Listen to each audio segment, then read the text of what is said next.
cellular therapy is quite important to merge with the traditional medical practice.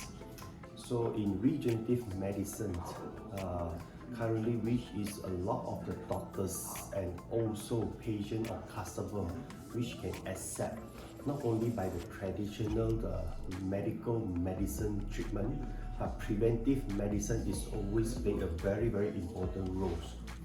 This is why currently I think a lot of the doctors is willing to learn something which is totally different from the traditional medicine. IACS, I think is definitely a very good platform.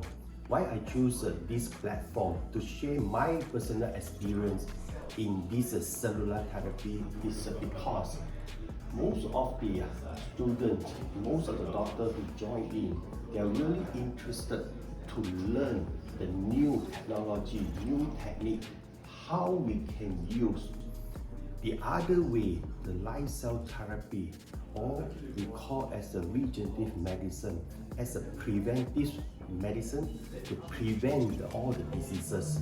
I think this is very important for all the doctors to understand the theory, the mechanism of action, each of the function of the cell. Then it's much more easy for us to have a safe practice in this field.